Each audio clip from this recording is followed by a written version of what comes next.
Assalamualaikum warahmatullahi wabarakatuh. Pada video kali ini saya akan membahas supply and demand. Pernah tidak kita bertanya, mengapa harga kopi sekian rupiah dan harga es krim sekian rupiah? Sebenarnya dari mana sih datangnya harga itu? Dari sekian banyak faktor yang mempengaruhi harga. Kali ini saya akan membahas hukum permintaan dan penawaran. Istilah permintaan bisa diartikan sebagai jumlah barang atau jasa yang diinginkan atau dibutuhkan oleh pelanggan. Sedangkan istilah penawaran bisa diartikan sebagai jumlah barang dan jasa yang tersedia di pasar. Lalu, maksudnya hukum permintaan dan penawaran itu apa sih? Nah, misalnya kita bayangkan diri kita sebagai seorang penjual apel. Dengan mempertimbangkan harga beli, ongkos, dan keuntungan yang akan kita peroleh, anggap saja kita menjualnya dengan harga 3.000 per buah. Dengan harga tersebut, ibu-ibu mulai berdatangan untuk membeli buah apel kita, mulai dari kantoran sampai bapak-bapak bersepeda motor.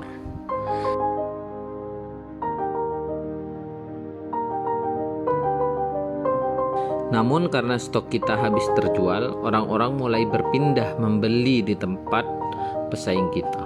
Wah, ternyata pesaing kita menjual di harga 4.000. Setelah berapa lama, pesaing kita malah menaikkan lagi menjadi 5.000.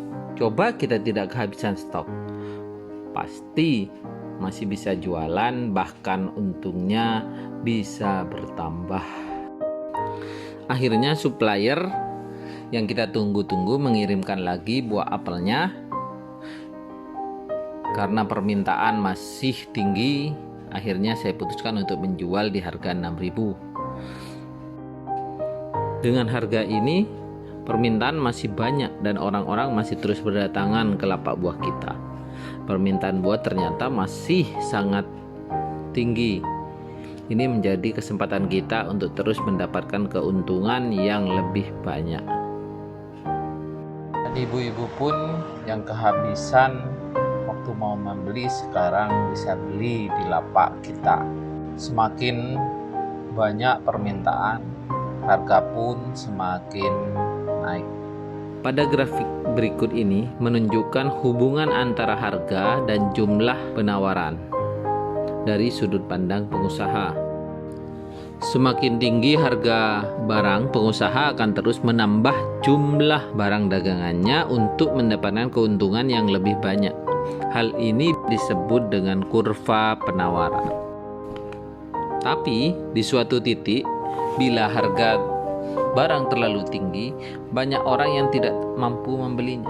Pembeli pun mulai semakin sedikit, dan dengan jumlah persediaan barang yang masih banyak, kita mengalami kelebihan stok. Sepertinya menjual dengan harga lebih murah lebih baik daripada tidak ada penjualan sama sekali.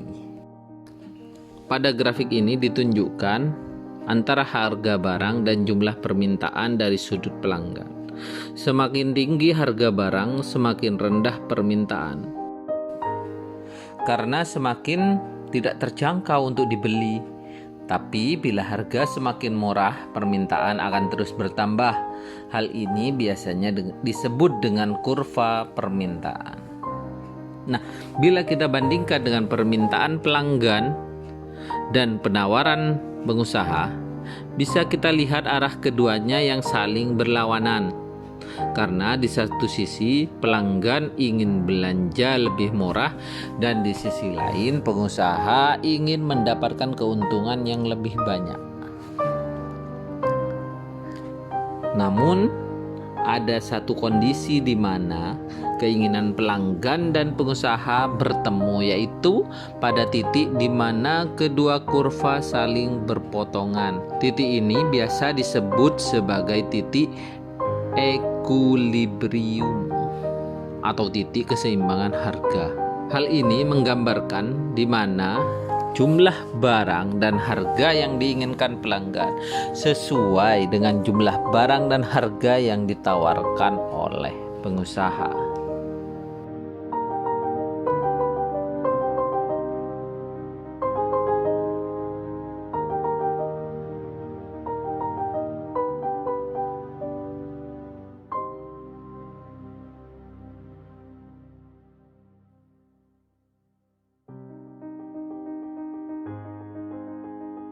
Indah bukan?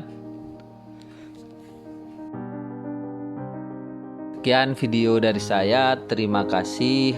Akhirul kalam. Wassalamualaikum warahmatullahi wabarakatuh.